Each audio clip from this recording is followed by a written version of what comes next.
ಸ್ನೇಹಿತರೆ ನಮಸ್ಕಾರ. ನಾನು ರವೀಂದ್ರ ಜೋಶಿ. ಕಾಣೆಯಾಗಿದ್ದಾರೆ ರಾಹುಲ್ ಗಾಂಧಿ. ರಾಯ್ಬರೇಲಿಯಲ್ಲಿ ನಾಮಪತ್ರ ಸಲ್ಲಿಕೆಯ ನಂತರ ಒಂದೆರಡು ಕಡೆ ಇವರು ರ್ಯಾಲಿ ಮಾಡಿದ್ದನ್ನು ಬಿಟ್ಟರೆ, ಒಂದು ಪತ್ರಿಕಾಗೋಷ್ಠಿಯನ್ನು ಮಾಡಿದ್ದನ್ನು ಬಿಟ್ಟರೆ ಅಖಿಲೇಶ್ ಯಾದವ್ ಜೊತೆ ಅದಾದ ಮೇಲೆ ಕಾಣಲೇ ಇಲ್ಲ ರಾಹುಲ್ ಗಾಂಧಿ ಅತಿ ದೊಡ್ಡ ಸಮಸ್ಯೆ ಇದೆ. ಈತ ಕನ್ಸಿಸ್ಟೆನ್ಸಿಯನ್ನು ಉಳಿಸಿಕೊಳ್ಳಲಾರದ ವ್ಯಕ್ತಿ. ಈತ ತದೇಕವಾಗಿ ಕೆಲಸವನ್ನು ಮಾಡಲಾರದಂಥ ವ್ಯಕ್ತಿ. ಯಾವುದಾದ್ರೂ ಕೆಲಸ ಹಿಡಿದ್ರೆ ಏಕಾಗ್ರತೆಯನ್ನು ನಿಭಾಯಿಸಲಾರದ ವ್ಯಕ್ತಿ. ನೋಡಿ, ಭಾಳ ಸಣ್ಣ ಉದಾಹರಣೆ ಹೇಳ್ತಾ ಇರ್ತೀನಿ. ಒಂದು ಸಲ ನಿತೀಶ್ ಕುಮಾರು ಇಂಡಿಯಾ ಅಲಯನ್ಸ್ನ ಸಭೆ ನಡೀತಾ ಇರುತ್ತೆ. ಭಾಳ ಗಂಭೀರವಾಗಿ ಮಾತಾಡ್ತಾ ಇರ್ತಾರೆ ಪಲ್ಟುರಾಮ್. ಈ ಮನುಷ್ಯ ವಿಡಿಯೋ ಹಿಡ್ಕೊಂಡು ವಿಡಿಯೋ ಶೂಟ್ ಮಾಡ್ತಾ ಇರ್ತಾರೆ, ಮಧ್ಯೆ ಫೋನ್ ಹಿಡ್ಕೊಂಡು ಮಾತಾಡ್ತಾ ಇರ್ತಾರೆ. ಇದ್ದಕ್ಕಿದ್ದ ಹಾಗೆ ನಿತೀಶ್ ಕುಮಾರ್ ಹೇಳ್ತಾರೆ, ಮೊದಲು ನಾನು ಮಾತಾಡ್ತಾ ಇರೋಂಥ 10 ನಿಮಿಷದ ಮಾತನ್ನು ಕೇಳಿ ಆಮೇಲೆ ನೀವು ವಿಡಿಯೋ ಮಾಡಿ ಅಥವಾ ಫೋನಲ್ಲಿ ಮಾತಾಡಿ ಅಂತ ಗದರ್ತಾರೆ ನಿತೀಶ್ ಕುಮಾರ್ ರಾಹುಲ್ ಗಾಂಧಿಗೆ. ಅಂದರೆ ಅವರೆಲ್ಲ ಎಷ್ಟು ರೋಸಿ ಹೋಗಿದ್ದಾರೆ ಈತನ ನಡವಳಿಕೆಯಿಂದ ಅನ್ನೋದನ್ನು ಆಲೋಚನೆ ಮಾಡಿ. ಎದುರುಗಡೆ ಕೂತವ್ರು ಮಾತಾಡ್ತಾ ಇರ್ತಾರೆ, ಇವರು ನಾಯಿ ಜೊತೆ ಆಟ ಆಡ್ತಾ ಇರ್ತಾರೆ. ಅಂದರೆ ಇವರಿಗೆ ಕೇಳಿಸಿಕೊಳ್ಳಲಿಕ್ಕೆ ಇಷ್ಟ ಇಲ್ಲ ಮತ್ತು ಇವರಲ್ಲಿ ಏಕಾಗ್ರತೆ ಇಲ್ಲ. ಯಾಕೆ ಇಷ್ಟೆಲ್ಲ ಮುನ್ನುಡಿಯನ್ನು ಹೇಳಿದೆ ಅಂದರೆ, ಇವರ ಪ್ರತಿಸ್ಪರ್ಧಿ ಅಂತ ಯಾರು ಇವತ್ತು ಕಾಂಗ್ರೆಸ್ ಪರಿಭಾವಿಸಿದೆಯೋ, ಪ್ರತಿಸ್ಪರ್ಧಿ ಅಲ್ಲ, ಅದಕ್ಕಿಂತ ಭಾಳ ಮುಂದೆ ಹಿಮಾಲಯದ ಶೃಂಖಲೆಯಲ್ಲಿರುವಂಥ ವ್ಯಕ್ತಿ ನರೇಂದ್ರ ಮೋದಿ. ಆದರೆ ಕಾಂಗ್ರೆಸ್ ಇವ್ರನ್ನ ಪ್ರತಿಸ್ಪರ್ಧಿ ಅಂತ ಪರಿಗಣಿಸಿದೆ ನರೇಂದ್ರ ಮೋದಿ ಅವ್ರನ್ನ. ಅವರು ದಿನಕ್ಕೆ 3-4 ರ್ಯಾಲಿಗಳನ್ನು ಮಾಡ್ತಾ ಇದ್ದಾರೆ. ಸಂಜೆ ಮೇಲೆ ಹೆಲಿಕಾಪ್ಟರ್ ಹೋಗೋದಿಲ್ಲ ಅಂತ ಬೇರೆ ಬೇರೆ ಅಸೈನ್ಮೆಂಟ್ಗಳನ್ನು ಮಾಡ್ಕೋತಾರೆ. ಅದನ್ನು ಮುಂದೆ ಹೇಳ್ತೀನಿ ಏನು ಅಂತ.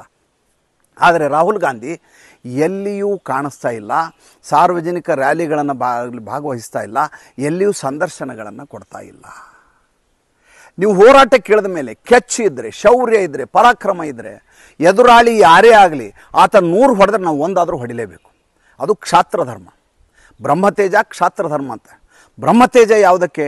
ಕುಶಾಗ್ರಮತಿಯಾಗಿ ಚಾಣಾಕ್ಷತೆಯಿಂದ ಸಂದರ್ಭವನ್ನು ನಿಭಾಯಿಸುವಂಥ ಮನಸ್ಥಿತಿಯಲ್ಲಿರಬೇಕು ಮತ್ತು ಅಷ್ಟು ಬುದ್ಧಿ ಇರಬೇಕು, ಅಷ್ಟು ಚುರುಕುತನ ಇರಬೇಕು. ಕ್ಷಾತ್ರ ಧರ್ಮ ಅಂದರೆ ಯಾವುದೇ ಸಂದರ್ಭದಲ್ಲಿ ಹೋರಾಟಕ್ಕೆ ಸಿದ್ಧನಾಗಬೇಕು. ಕೈಯಲ್ಲಿ ಆಯುಧ ಇದೆಯೋ ಇಲ್ವೋ, ಕೈಯನ್ನೇ ಆಯುಧವನ್ನಾಗಿ ಎದುರಾಳಿಯನ್ನು ಹೊಡೆಯುವಂಥ ಮನಸ್ಥಿತಿಯಲ್ಲಿರಬೇಕು, ಆ ಗಟ್ಟಿತನ ಇರಬೇಕು. ಆದರೆ ರಾಹುಲ್ ಗಾಂಧಿಗೆ ಕ್ಷಾತ್ರ ಧರ್ಮವೂ ಇಲ್ಲ, ಬ್ರಹ್ಮತೇಜ ಇಲ್ಲ ಅಂತ ಎಲ್ಲರಿಗೂ ಗೊತ್ತಾಗಿ ಹೋಗಿದೆ. ಮೊನ್ನೆ ಕನೌಜ್ನಲ್ಲಿ ಚುನಾವಣೆಗೆ ನಿಂತಿರೋದು ಅಖಿಲೇಶ್ ಯಾದವ್. ಈಗ ವೋಟಿಂಗ್ ಆಯ್ತಲ್ಲಿಗೆ, ಮೊನ್ನೆ 4ನೇ ಹಂತದಲ್ಲಿ ಅವರ ಮತದಾನ ಪ್ರಕ್ರಿಯೆ ಮುಗಿದು ಹೋಗಿದೆ. ಅದಕ್ಕಿಂತ ಮುಂಚೆ ರ್ಯಾಲಿ ಮಾಡ್ತಾರೆ. ರ್ಯಾಲಿ ಮಾಡಿ ಹೇಳ್ತಾರೆ ಪತ್ರಿಕಾಗೋಷ್ಠಿಯಲ್ಲಿ, ಈ ಬಾರಿ ನರೇಂದ್ರ ಮೋದಿ ಅವರು ಪ್ರಧಾನಿಯಾಗುವುದು ಸಾಧ್ಯವೇ ಇಲ್ಲ. ಇಂಡಿಯಾ ಅಲಯನ್ಸ್ನ ಸಮಾಜವಾದಿ ಪಾರ್ಟಿ ಕಾಂಗ್ರೆಸ್ಸು ಉತ್ತರ ಪ್ರದೇಶದಲ್ಲಿ 50 ಸ್ಥಾನಗಳಲ್ಲಿ ಗೆಲ್ಲತ್ತೆ ಅಂತ ಹೇಳ್ತಾರೆ. ಸತ್ಯಕ್ಕೆ ಹತ್ತಿರವಾದ ಮಾತನ್ನಾದರೂ ಹೇಳಬೇಕು. 50 ಸ್ಥಾನ ಗೆಲ್ಲತ್ತೆ ಅಂತ ಸ್ವತಃ ಅಖಿಲೇಶ್ ಯಾದವ್ಗೆ ಗೊತ್ತು ಆ ಥರ ಗೆಲ್ಲಕ್ಕೆ ಸಾಧ್ಯ ಇಲ್ಲ ಅಂತ. ಆದರೆ ಈ ಮನುಷ್ಯ ಈ ರೀತಿ ರೈಲು ಬಿಡ್ತಾರೆ. ಇರಲಿ, ರಾಜಕಾರಣದಲ್ಲಿ ಈ ರೀತಿ ಮಾತನಾಡೋದು ಸ್ವಾಭಾವಿಕ. ನರೇಂದ್ರ ಮೋದಿಯವರು ಒಂದೇ ದಿನ ನಿನ್ನೆ ಮುಂಬೈನ ಘಾಟ್ಕೋಪರಲ್ಲಿ ರ್ಯಾಲಿ ಮಾಡ್ತಾರೆ, ನಾಸಿಕಲ್ಲಿ ಮಾಡ್ತಾರೆ, ಜಲಗಾಂವಲ್ಲಿ ಮಾಡ್ತಾರೆ, ಮಹಾರಾಷ್ಟ್ರದಲ್ಲಿ ಇನ್ನಿಲ್ಲದ ಹಾಗೆ ದೊಡ್ಡದಾದಂಥ ವಿಜಯ ದುಂದುಭಿಯನ್ನು ಮೊಳಗಿಸ್ತಾರೆ. ಯಾವ ಉದ್ಧವ್ ಠಾಕ್ರೆ ಹಿಂದೂ ಧರ್ಮದ ವಿರುದ್ಧವಾಗಿ ನಿರಂತರವಾಗಿ ಪ್ರಹಾರ ಮಾಡ್ಕೊಂಡು ಬಂದಿದ್ದಾರೋ ಅವರನ್ನು ಇನ್ನಿಲ್ಲದ ಹಾಗೆ ತಪರಾಕಿ ಹಾಕ್ತಾರೆ. ನಿಮ್ಮ ಪಕ್ಷಕ್ಕೆ ಉಳಿಗಾಲವಿಲ್ಲ, ನೀವು ಬಂದು ಏಕನಾಥ್ ಶಿಂದೆ ಜೊತೆ ಸೇರಿಕೊಳ್ಳಿ ಅಂತ ಹೇಳ್ತಾರೆ. ಶರದ್ ಪವಾರ್ನ ಇನ್ನೊಂದು ತುಕಡಿಗೆ ಹೇಳ್ತಾರೆ, ನೀವು ಈ ರೀತಿ ಆದರೆ ಮುಳುಗಿ ಹೋಗ್ತೀರಿ, ಕಾಂಗ್ರೆಸ್ ಜೊತೆ ಸೇರಿಕೊಂಡ್ರೆ ಶರದ್ ಪವಾರ್ ಥರಕ್ಕೆ ಸೇರಿಕೊಂಡ್ರೆ ಆಗೋದಿಲ್ಲ, ನಿಮ್ಮ ಅಸ್ತಿತ್ವವನ್ನು ನೋಡಿಕೊಳ್ಳಿ ಅಂತ ಸಾರ್ತಾರೆ. ಅಂದರೆ ಚುನಾವಣಾ ಕಣದಲ್ಲಿ ಆ ಕ್ಷಣಕ್ಕೆ ಏನು ಬೇಕು ಎಲ್ಲವನ್ನು ಮಾತನಾಡುವಂಥ, ಎಲ್ಲವನ್ನು ಹೇಳಬಲ್ಲಂಥ ಮತ್ತು ಅದರ ಬಗ್ಗೆ ಮಾಹಿತಿ ಇರುವಂಥ ವ್ಯಕ್ತಿ ನರೇಂದ್ರ ಮೋದಿ. ಅವರಿಗೆ ಯಾವ ಜಾಗದಲ್ಲಿ ಏನು ಮಾತನಾಡಬೇಕು ಅಂತ ಸ್ಪಷ್ಟವಾಗಿ ಗೊತ್ತಿರುತ್ತೆ ಮತ್ತು ಮಾತಿನ ಬಗ್ಗೆ ನಿಖರತೆ ಇರುತ್ತೆ. ರಾಹುಲ್ ಗಾಂಧಿ ಯಾಕೆ ವಿಫಲರಾಗ್ತಾರೆ ಅಂದರೆ, ಮೊದಲನೇದಾಗಿ ಅವರಲ್ಲಿ ನಾನು ಈಗಾಗಲೇ ಹೇಳಿದಾಗೆ ಏಕಾಗ್ರತೆ ಇರೋದಿಲ್ಲ. ಎರಡನೇದಾಗಿ ಅಧ್ಯಯನದ ಮನಸ್ಥಿತಿ ಅವರಲ್ಲಿಲ್ಲ. ಒಂದು ಪತ್ರಿಕಾಗೋಷ್ಠಿ ನಡೆಯುತ್ತೆ. ಪತ್ರಿಕಾಗೋಷ್ಠಿ ಶುರುವಾದ ತಕ್ಷಣ ಈತನ ಮೊದಲ ಪ್ರಶ್ನೆ ಏನು ಗೊತ್ತಾ? ಯಾವ ಚಾನಲಿಂದ ಬಂದಿದೆಯಾ ಅಂತ. ನೀನು RSS BJPನ ಅಂತ ಕೇಳ್ತಾರೆ. ಇಲ್ಲಿ ಕೂತಿರೋರು ಮೊದಲು ನನಗೆ ಪ್ರಶ್ನೆ ಕೇಳೋರೆಲ್ಲ RSS ಅವರು BJP ಅವರು ಅಂತ ತಾವೇ ಸಾರಿ ಬಿಡ್ತಾರೆ. ಅದಾದಮೇಲೆ ಒಬ್ಬನ ಕರೀತಾರೆ, ಪಕ್ಕದಲ್ಲಿ ನಿಲ್ಸ್ಕೋತಾರೆ, ಅವಮಾನ ಮಾಡ್ತಾರೆ. ನೀನು BCನ ಅಂತ ಕೇಳ್ತಾರೆ. ನಿಮ್ಮ ಓನರ್ ಯಾವುದು, ಹಿಂದುಳಿದ ವರ್ಗನ ಅಂತ ಕೇಳ್ತಾರೆ. ಅಲ್ಲಿ ಜಾತಿ ಜನಗಣತಿಯ ಬಗ್ಗೆ ಮಾತಾಡ್ತಾರೆ. ಬಂದಿರುವುದು ಪತ್ರಿಕಾಗೋಷ್ಠಿಯಲ್ಲಿ ಯಾರೇ ಬಂದು ಪ್ರಶ್ನೆ ಕೇಳಿದ್ರು ಉತ್ತರ ಹೇಳುವಂಥ ಮನಸ್ಥಿತಿಯಲ್ಲಿ ನಾವಿರಬೇಕು ಮತ್ತು ಅವರು ಕೇಳುವ ಪ್ರಶ್ನೆಯನ್ನು ಜೀರ್ಣಿಸಿಕೊಳ್ಳುವಂಥ ತಾಳ್ಮೆ, ಸಹನೆ ನಮ್ಮಲ್ಲಿರಬೇಕು. ಇಲ್ಲದೆ ಅವರು ಪತ್ರಿಕಾಗೋಷ್ಠಿ ಮಾಡಬಾರ್ದು. ಈ ಮನುಷ್ಯ ಪತ್ರಿಕಾಗೋಷ್ಠಿ ಮಾಡ್ತಾರೆ. ಆ ಪತ್ರಿಕಾಗೋಷ್ಠಿ 5 ನಿಮಿಷಕ್ಕಿಂತ ಹೆಚ್ಚು ಕಾಲ ಇರಲಾರದು.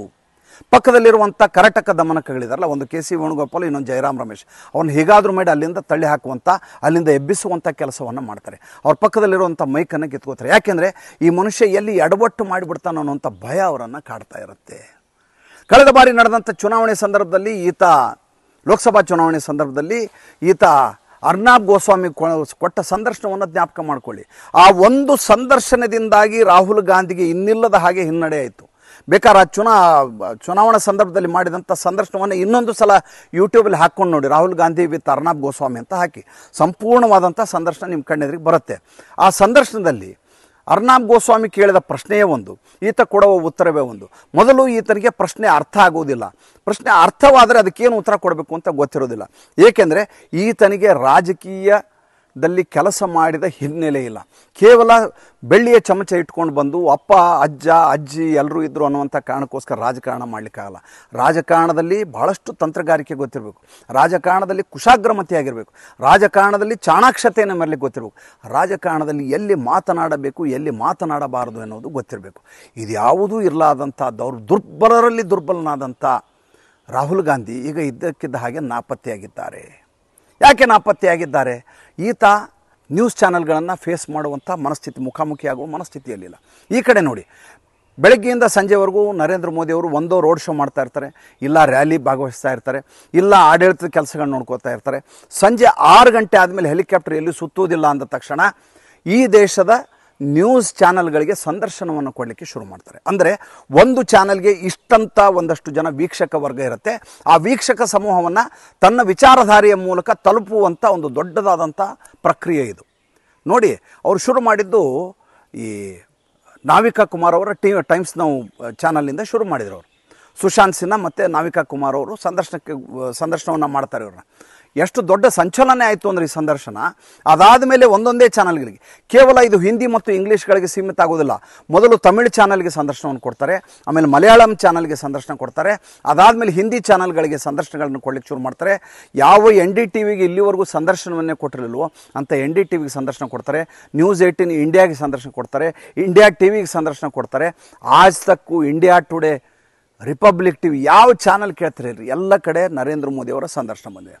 ಸಂದರ್ಶನ ಯೂಶ್ವಲಿ ಏನಾಗುತ್ತೆ, ಸಾಮಾನ್ಯವಾಗಿ ಪ್ರಧಾನಮಂತ್ರಿ ಸಂದರ್ಶನ ಆದ ತಕ್ಷಣ ಅವರ ಆಪ್ತ ಕಾರ್ಯದರ್ಶಿಗಳು ನಿಮ್ಮ ಪ್ರಶ್ನೆಗಳ ಒಂದು ಪಟ್ಟಿಯನ್ನು ಕೊಡಿ ಅಂತ ಮುಂಚೆ ಹೇಳಿರ್ತಾರೆ. ಈ ದಿವಸ ಇಷ್ಟೊತ್ತಿಗೆ ನರೇಂದ್ರ ಮೋದಿಯವರು ಸಂದರ್ಶನಕ್ಕೆ ಲಭ್ಯ ಇದ್ದಾರೆ, ಇಂಥ ಜಾಗದಲ್ಲಿ ಲಭ್ಯ ಇದ್ದಾರೆ, ನೀವು ನಿಮ್ಮ ಕ್ರೂ ಜೊತೆ ಬರಬಹುದು, ಬಂದ ಮೇಲೆ ನಿಮ್ಮ ಪ್ರಶ್ನೆ ಏನಿರ್ತಾವೆ ಅನ್ನೋದು ಮುಂಚೆ ಕೊಡಿ, ಯಾಕಂದ್ರೆ ತಯಾರಿ ಮಾಡ್ಕೋಬೇಕು ಅಂತ. ಆದರೆ ಈ ಬಾರಿ ನೀವು ಗಮನಿಸಿ ನೋಡಿ, ಇಂಥ ಯಾವ ಪೂರ್ವ ಸಿದ್ಧತೆ ಇಲ್ಲದೆ ಯಾವುದೇ ಪ್ರಶ್ನೆಯನ್ನು ಕೇಳಿದರೆ ಯಾರ ಮೇಲೆಯೂ ಟೀಕೆ ಮಾಡಲಾರ್ದು ಅನಗತ್ಯವಾಗಿ ತನ್ನ ಕನಸುಗಳೇನಿದೆಯೋ, ಈ ಭಾರತ ದೇಶ ಹೇಗಿರಬೇಕು, ಭಾರತ ದೇಶದ ಮುಂದಿನ ನಡಾವಳಿ ಹೇಗಿರಬೇಕು, ಈ ಬಾರಿಯ ಚುನಾವಣೆ ಹೇಗಿದೆ, ನಡೀತಾ ಇರುವಂಥ ವಿದ್ಯಮಾನ ಏನು, ಎಲ್ಲದರ ಕುರಿತು ಕೂಲಂಕಷವಾಗಿ ಎಲ್ಲರಿಗೆ ವಿಸ್ತೃತವಾಗಿ ಹರಿವಿಡ್ತಾ ಇದ್ದಾರೆ. ಜೊತೆಗೆ ಅವರ ಮಾತಿನಲ್ಲಿ ನಿಖರತೆ ಇದೆ ಮತ್ತು ಏನನ್ನು ಹೇಳ್ತಾರೋ ಅದು ಪ್ರಾಮಾಣಿಕವಾಗಿ ಹೇಳ್ತಾ ಇದ್ದಾರೆ ಅಂತ ಅವರ ನಡವಳಿಕೆಯಿಂದ ಗೊತ್ತಾಗ್ತಾ ಇದೆ. ಒಬ್ಬ ಪ್ರಧಾನಮಂತ್ರಿಗೆ ಇರಬೇಕಾದಂಥ ಭಾಳ ದೊಡ್ಡದಾದಂಥ ಆಸ್ತಿ ಅದು ಪ್ರಾಮಾಣಿಕತೆ, ವಿಶ್ವಾಸಾರ್ಹತೆ. ಒಬ್ಬ ಮನುಷ್ಯ ನಿಜ ಹೇಳ್ತಾನೆ ಅಂದ್ಬಿಟ್ರೆ ಇಡೀ ದೇಶದ ಜನ ಒಪ್ಪಿಬಿಡ್ತಾರೆ ರೀ. ಲಾಲ್ ಬಹದ್ದೂರ್ ಶಾಸ್ತ್ರಿ ಉಪವಾಸ ಇರು ಅಂದರು ಈ ದೇಶದ ಜನರಿಗೆ. ಆವಾಗ ಆಹಾರ ಕ್ಷಾಮ, ಬೆಳೆ ಇರಲಿಲ್ಲ. ಅಂಥ ಸಂದರ್ಭದಲ್ಲಿ ಅವ್ರು ಹೇಳಿದ ಮಾತಿಗೆ ಇಡೀ ದೇಶದ ಜನ ಒಪ್ಪತ್ತು ಊಟ ಮಾಡಿದರು, ಒಂದು ವಾರದಲ್ಲಿ ಒಂದು ದಿವಸ ಉಪವಾಸ ಮಾಡಿದರು. ಯಾಕೆ? ಈ ಮನುಷ್ಯ ಪ್ರಾಮಾಣಿಕವಾಗಿದ್ದಾರೆ, ಈತ ವಿಶ್ವಾಸಾರ್ಹವಾಗಿ ದೇಶಕ್ಕಾಗಿ ಮಾಡ್ತಾ ಇದ್ದಾರೆ, ಇವರೇ ಈ ರೀತಿ ಹೇಳಿದ್ದಾರೆ ಅಂದರೆ ಇದ್ರ ಹಿಂದೆ ಅರ್ಥ ಇದೆ, ಅದಕ್ಕೋಸ್ಕರ ಮಾಡಿ. ಇದೇ ನರೇಂದ್ರ ಮೋದಿ ರಸ್ತೆನಲ್ಲಿ ನಿಂತು ಜಾಗಟೆ ಹೊಡಿ ಅಂದರು, ಎಲ್ಲರೂ ಜಾಗಟೆ ಹೊಡೆದ್ರು. ಇದೇ ದೇಶದ ಜನಕ್ಕೆ ನರೇಂದ್ರ ಮೋದಿ ಮೇಣಬತ್ತಿ ಅಂತ ಹೇಳಿದ್ರು. ಇಡೀ ದೇಶದ ಜನ ಅತ್ಯಂತ ಸಂದಿಗ್ಧಾವಸ್ಥೆಯಲ್ಲಿದ್ದಂಥ ಸಂದರ್ಭ ಅದು, ಮಾನಸಿಕವಾಗಿ ಕುಗ್ಗಿ ಹೋದ ಸಂದರ್ಭ, ಯಾರ ಮಾತನ್ನು ಕೇಳಲಾರದ ಸಂದರ್ಭ. ಅಂಥ ಸಂದರ್ಭದಲ್ಲಿ ಟಾಸ್ಕ್ ಕೊಟ್ಟವರು ನರೇಂದ್ರ ಮೋದಿ. ಆದರೆ ಈ ದೇಶದ ದಿಗ್ಗಜರಿಂದ ಹಿಡಿದು ನನ್ನಂಥ ಪಾಮರನವರೆಗೂ ಅವರು ಹೇಳಿದ ಆದೇಶ ಏನಿದೆ ಆಜ್ಞೆ ಅಂತ ಪರಿಭಾವಿಸಿ ಮಾಡಲಾಯಿತು. ಯಾಕೆಂದರೆ ಈ ಮನುಷ್ಯ ಈ ದೇಶಕ್ಕೆ ಒಳ್ಳೆಯದಾಗಲಿ ಅನ್ನುವಂಥ ಕಾರಣಕ್ಕೋಸ್ಕರ ಈ ಮಾತನ್ನು ಹೇಳಿದ್ದಾರೆ ಅಂತ ಪರಿಭಾವಿಸಿ ಈ ದೇಶದ ಜನ ಅದನ್ನು ಪಾಲಿಸ್ತಾ ಹೋದರು. ಯಾಕೆ ಸಂದರ್ಶನಗಳನ್ನು ಕೊಡ್ತಾ ಇದ್ದಾರೆ ನರೇಂದ್ರ ಮೋದಿ?